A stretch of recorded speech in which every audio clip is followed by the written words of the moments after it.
Hi, And we're friend. live. Go. Good morning, Monday morning. Welcome to John and Lila. how y'all doing? How y'all doing? How your weekend? How was your weekend? What did you create? what did I create this weekend? Created rest and restoration. That's what I created this Yeah, weekend. That's yeah. fabulous. You also created possibility. Can you talk about possibility? I don't want to talk about it with all the people yet. I just want to talk about it with my special people. Sorry, Okay. y'all. Okay. John So, did but it. magic is under the way. Underway. John Magic is Big underway. booked.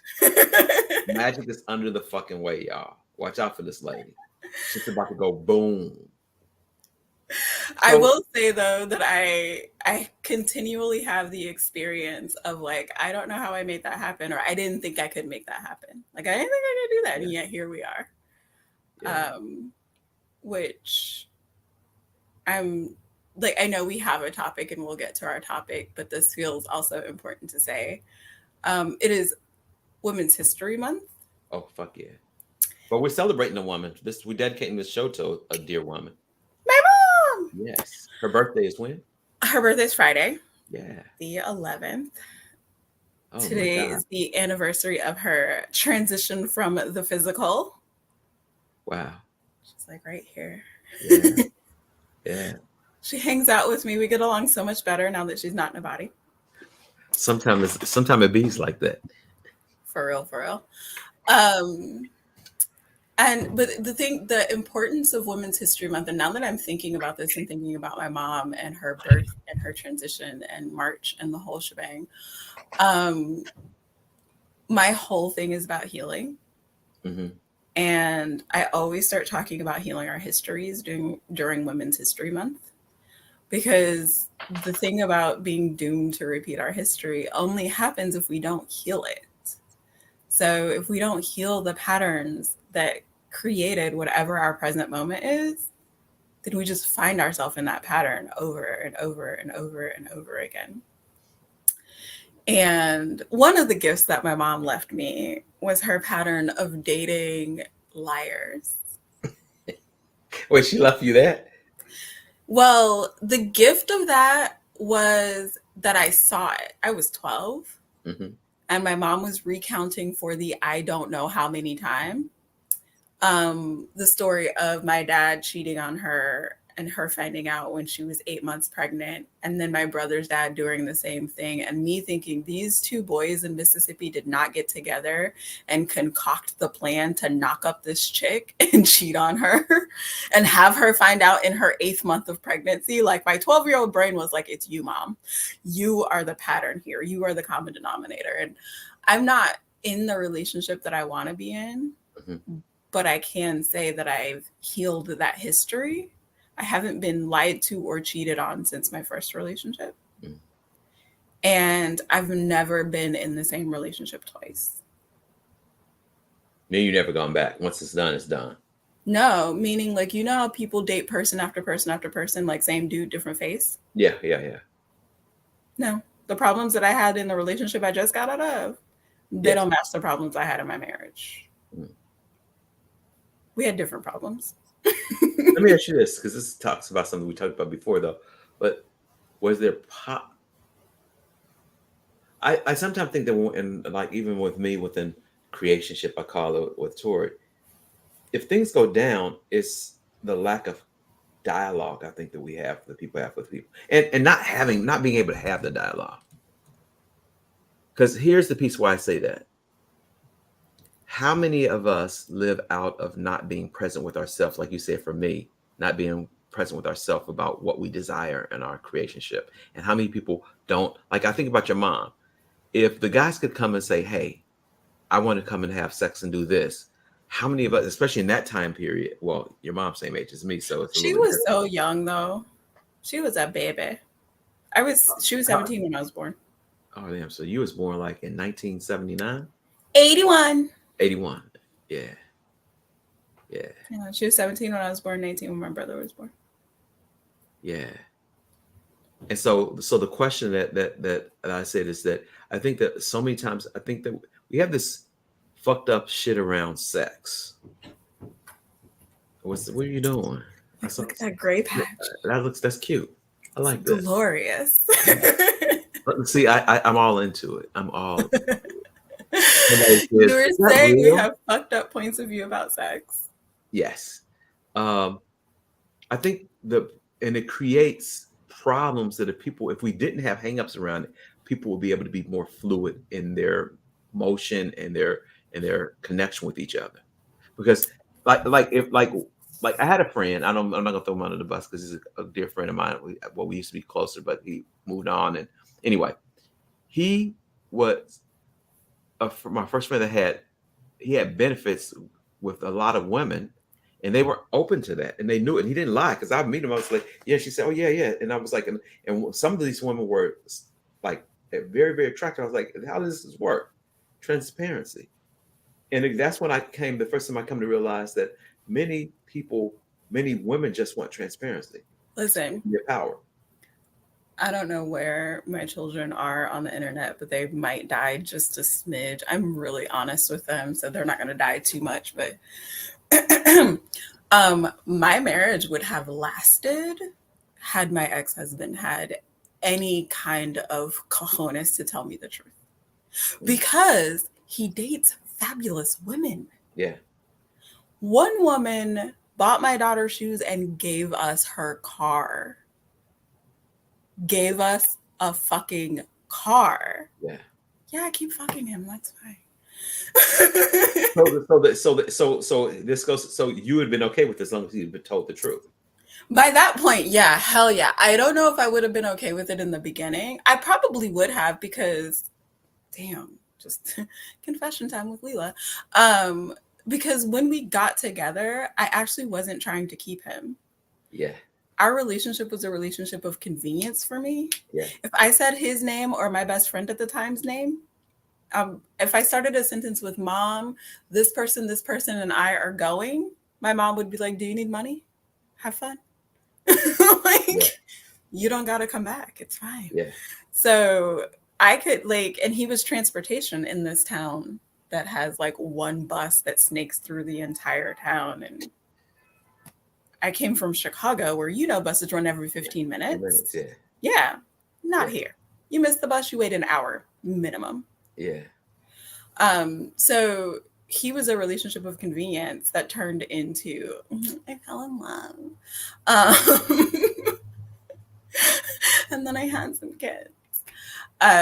But yeah, like truly we ended because he was doing reckless things and I have kids. You can't you can't lie to people when children are involved because Hmm. people are bonkers. And I looked at the situation and I was like, somebody's going to jail, and then my kids aren't going to have any parents because I'm pretty sure I'm going to be the one that goes to jail.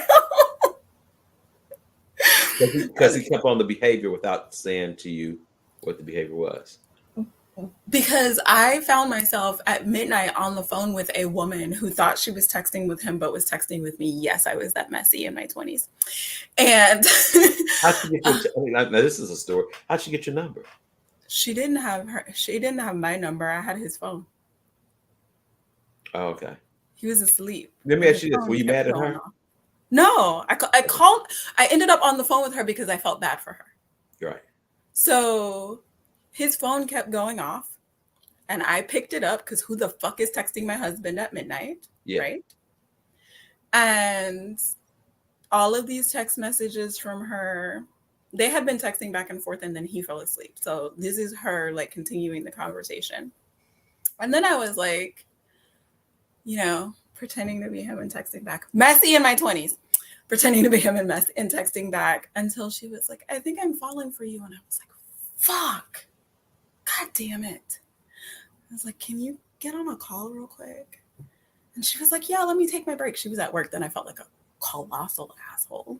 But I knew I wasn't going to get his phone in the daylight. So had to do it when we did it. And I was just like, hey, I want you to know that your boyfriend is about to get divorced and he has 3 kids that we know about. I thought you should know who you are actually falling in love with so you can decide if you want to keep falling or if you want to stop mid-fall. And I like left. She was like, "Oh my God, I'm so sorry." I'm like, "No, bro, I'm done with him. You can have him. I'm like legit done. I just wanted you to know because now I feel like an asshole because I've been pretending to be him for like 15 minutes." What'd she say? She was just like, "Oh my God, I'm so sorry. That sucks. I'm done." And I was like, whatever works for you. But I just thought you should know. But it was the fact that like we are 15 years in. I have been through hell, high water, and God knows what else with you. And this is what I get. Like, you lying to me about who you're fucking when I already know you're fucking other people. Mm. And then you letting these women fall in love with you when we have babies at home. My youngest was 18 months old at the time. No, that doesn't work for me. Was this guy from Mississippi? No, he's from here. Okay. Interesting.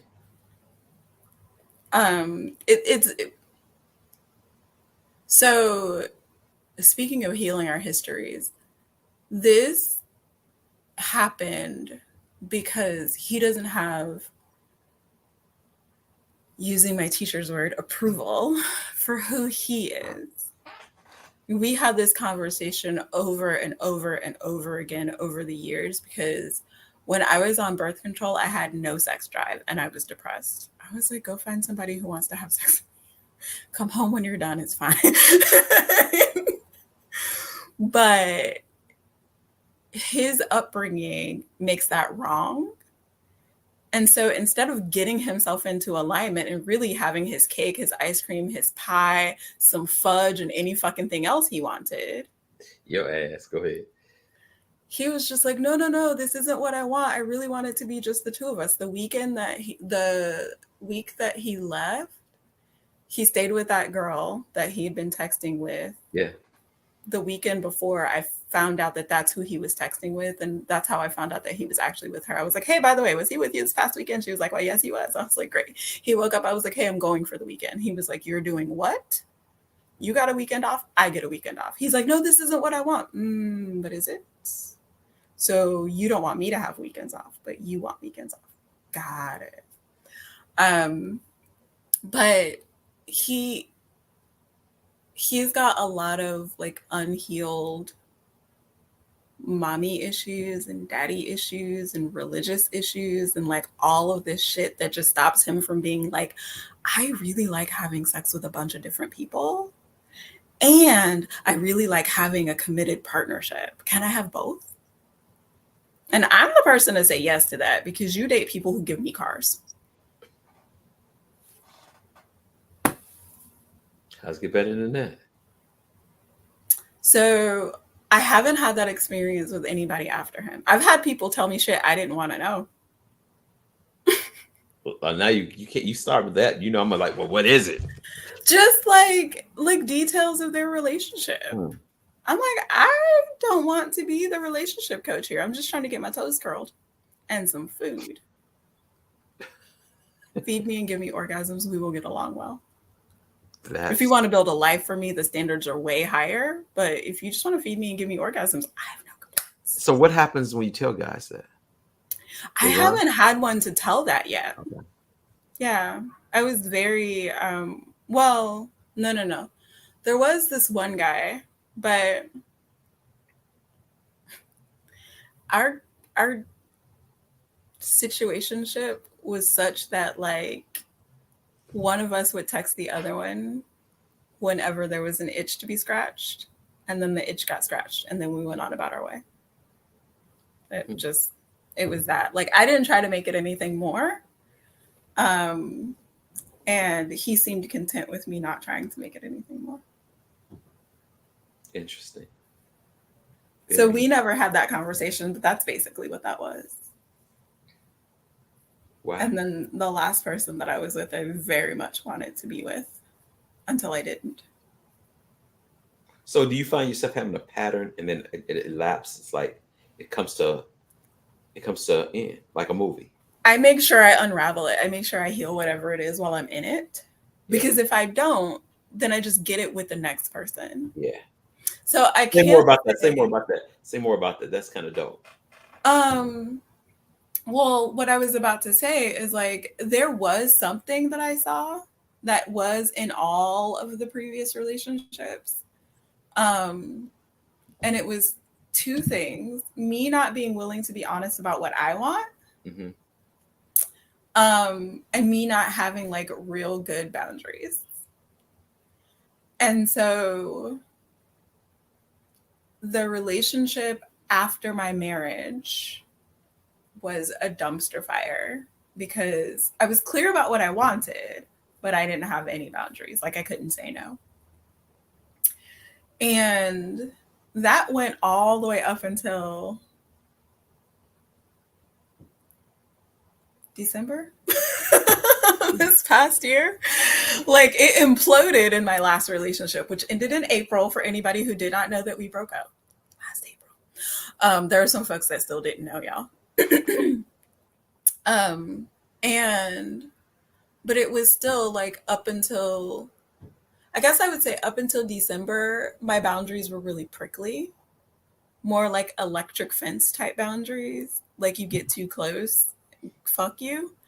And now they're just very clearly, I'm not available for that kind of boundaries. Again, courtesy of one of my teachers.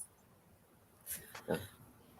She's a great example of boundaries. I didn't have boundaries like modeled for me in a healthy and clear way growing up. I had a lot of passive aggressive communication in my upbringing. I like that face you made. What's that? How was it? Passive aggressive communication? Yeah.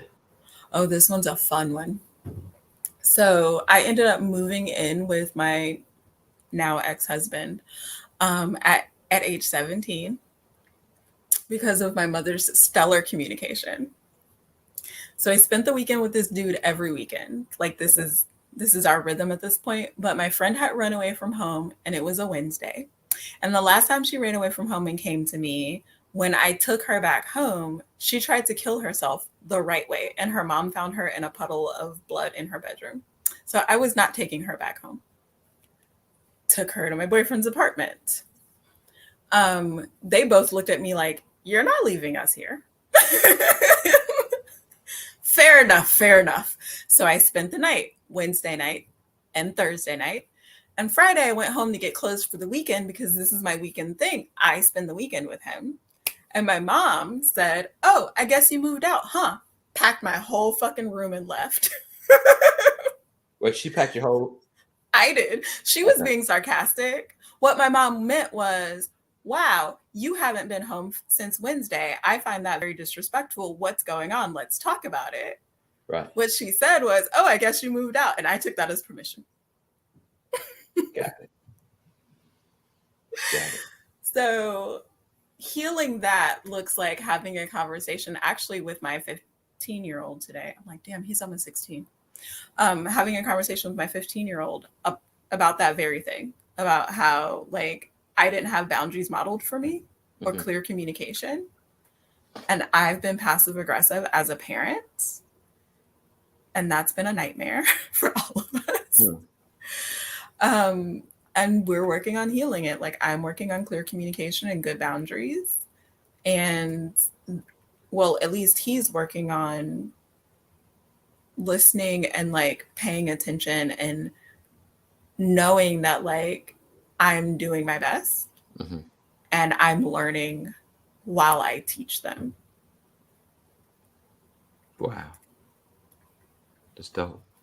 Thanks. Yeah. That's He's really dope. he's pretty amazing. Your son? Yeah. Yeah. Yeah. I can only imagine. He has you as a mom, so how did he get so lucky? Uh-huh. And how did I get so lucky? This kid Yeah. looked at me and was like, "Mom, people expect me to know things that I don't know." Something like that. He was like younger, much younger. Um, and I was like, "Well, who?" He said, "Everybody, including you." I was like, "I apologize. Let's talk about that." Wow. What insight. But the other two don't do that. They're just like, But he's the oldest? he's the No, he's middle. the middle. Yeah, that's right. Your Yeah, daughter's he's the oldest, right? yeah. It's that X-Men life. Hmm. Yeah. So Wow. I get this like wildly honest person. He's also like deeply compassionate and loving. So how did he so where do you think he got that? Did The he compassionate? Yes. Oh, that's been modeled for him for sure. Yeah. Yeah. I am Yeah. a very compassionate person and potentially DNA. like, like nobody's lived with us since they've been born, but their dad used to be like, "Can you stop bringing home stray people?" Because I What do was you always mean? like, because I was always like, "Honey, so and so doesn't have any place to live." You know, like my friend who ran away from home. I Yeah. was like, "Can she stay at your apartment?" After her was another friend and her baby, and then her boyfriend, the baby daddy, ended up there too. We don't know how that happened. We did not invite him. And then just like periodically after that, our house was like a revolving door of my friends and his relatives until we just decided to stop living together. And then you guys went your separate ways. Yeah. But then he was just like, "Can you stop bringing home straight people? So They so don't have anywhere to go."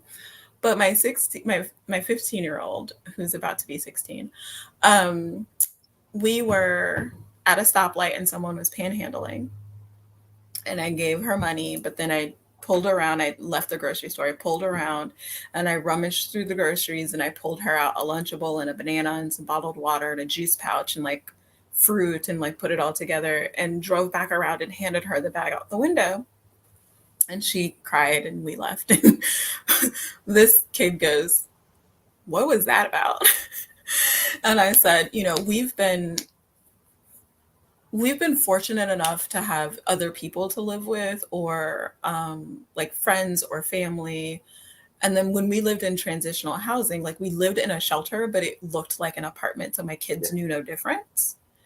But I told him, I said, we got to live with people who loved us, and maybe she doesn't have someone who loves her to live with. So she collects money so that she can eat and pay to go to a shelter because a lot of shelters you have to pay to get into, Yeah. and like all of these things. And he goes, "She can live with us." No, kid. Just like your No, mama. she can't. Yeah. That's why I was like, some of it's DNA because nobody's Yeah. lived with us But you know since. something, the importance of that? This is the importance of that. How you model what people, I'm because I'm gonna get to what I titled this for, but how you what kids are always watching. I have some of this like a similar story. My two younger children, Halim and Adia, went to Emerson School downtown Portland, and we were driving from Camas, which was probably like a 40-minute drive every day, and with I say 35 minutes, 30, 40 minutes shit. And we would come off the I-5, the 405 exit to go to school, and every time we came off, Halim would say there would be a homeless person. We gave money, and one day it was cold, so we had some coats that a friend of ours gave. So we brought and gave the coat, and my kids watched that. And I think what happens that if more people, parents, were willing to be that energy of of gifting, our planet would be a lot different. Now, Oh, for sure. the other realization too is at what point do you handicap somebody when they don't choose to do something greater? I believe in giving. Now I'm very now that I have tools, I ask questions. Is Yeah. and sometimes my gifting is monetary, and other times it's energetic, which allows them to have another choice. Yeah. And I got Yeah. that from my dear friend Gary. But and I say when people watching because I titled this, we put you on StreamYard, you have to title things. And so I'm getting to our title. So people are like, well, wait a second. This was supposed to be wars and rumors of war. And we're really not going to talk about Mhm. war because everybody knows what war is. But what I Mhm. want to talk about is you talk about clear communication. You talk about your son having DNA of probably watching your energy being with others and what he expect out of life. Okay, well, this person come on with us. Like that was some of the conversation. We would listen to some of my black hippie music, uh, and we would ride every day, and we would sing songs, and we would see homeless. We would talk about that. We would reach out, and we would always give. Recently, um, I was appalled because I watched on YouTube. Like in the Ukraine, everybody's trying to get into Poland so they can leave the Russian aggression, Mhm. or violation, or bullying. I'm just calling it Mm. what it is. But what was really kind of interesting, in the midst of all the chaos, we still do separation and limitation. And your skin has more melanin, Poland won't let you in. Mm. But isn't everybody running from the same same bully? Mm. And so I say that because What did the melanated folks do? I'm sorry, go on. so This is another conversation for the but future. no, but here's the piece about the earth is requiring something different from us right now. But yet we still haven't learned our lesson. We haven't learned our lesson of oneness. I If think everybody's the running in one direction, you let people in of all types. You don't like separate, but that still tells you Mhm. about. See, I in Access they talk about people. A lot of people don't want to talk about racism because it gets Mhm. uncomfortable. But I keep Mhm. on seeing the same picture, and somebody's watching, and when you watch that, you be like, everybody has choice, Mhm. but it looks the same Mhm. all around the world. The same song. Did it underground for people who didn't know that was. But anyway, my whole thing about it is, we our war is with each other in separation. But isn't it kind of interesting that when the tough gets going, the same shit starts showing up everywhere on planet Earth? Yeah. I mean, again, it's that like history repeating itself Yeah, because like we haven't healed it. yeah. That question of like, what did the melanated folks do Yeah. is a Are you seeing very, them kind of cross the border and get the hell out of Ukraine and to go into Poland? no, I just mean like in general across human history because like Poland, Yes. And here's the interesting about Poland. Poland and Warsaw, Poland is known to have a black Madonna and child in the middle of a country that's non-melanated. oh, They're that's, they're known for the Madonna and child. They have this yeah, famous Madonna and child painting. I don't have it. Maybe I could put it up on Facebook of in the middle of Warsaw. I believe it's Warsaw, Poland, I think and it's Warsaw, yeah. and yet Right. Monica doesn't But get to. yeah, like I feel like that remains the question.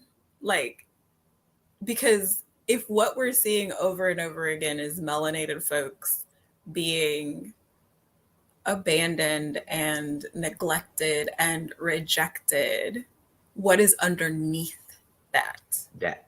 Yes. What Now, you're looking at is like, go ahead. yeah. So what you see is this. So now, I wasn't gonna bring that in there, but since you brought it, so then you have to start. So for these people, I'm about to For really go two deep. Just minutes. like George Clinton, I would turn the pumpkin. Prior life shit is when I start looking at stuff like, and not karma, because you could change it anytime. But what's the because I believe, my personal knowing is every time you come through this thing called living, you change. Sometimes you change and jump into different skins to have that experience.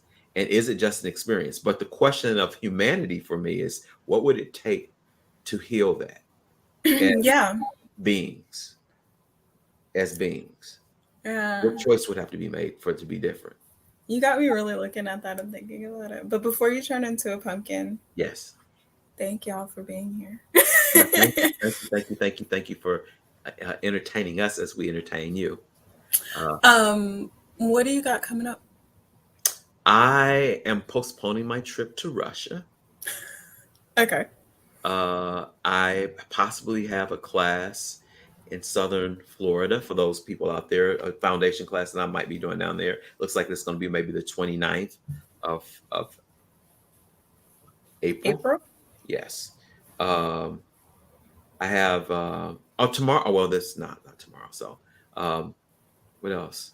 And I'm gonna probably do a couple one-offs before I get out because I have a foundation class, global foundation class on the 18th. I think the 18th for those that weekend, and then the weekend afterwards I go down to Mexico and I'm going to COP. Oh, this is what I have going on. Anybody who's interested, if you hear this here, I'll give you $25 off on SOP sessions while I'm in Mexico, and that's for the 23rd through Monday the 28th.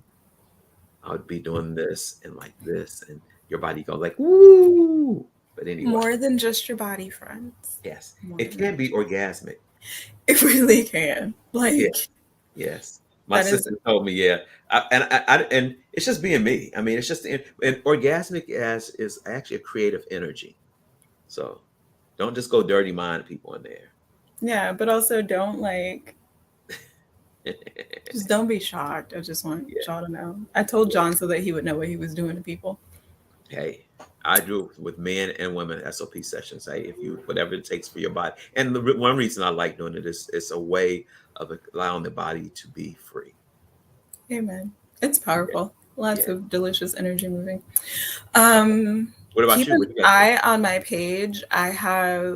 Um I have a healing circle specifically for melanated women Mm, coming. Um, there's going to be something for moms. I'm just not clear about all those details yet. So gotcha. keep an eye on that as well. It's funny because I've been resisting that one. Hmm. But the healing circle will happen this month. It's done. I just need to put things into place so people can sign up and come play. Absolutely. Yeah. So lots of Well, coming up. thank you for being you, Leela, and Ditto. uh, another week. If you got anybody, if anybody out there who want to be a guest on this, we're welcoming people to come in. We got one person so far, Trina, and she wants to come back, but I have another person that I'm looking at. But if you guys are interested and you know either one of us, please hit us up. We'd love to have you on the show. Let's be Have a great spice it day, up. You friends. got to be spicy. Do you have to be spicy though? Not really, but spice makes life. I cook a lot, so spices make. Do we know anybody who we have to tell that they have to be spicy? Let's No, that's exactly. bingo. Okay, people. Until next week, peace and blessings. Thank you. Bye bye. Bye.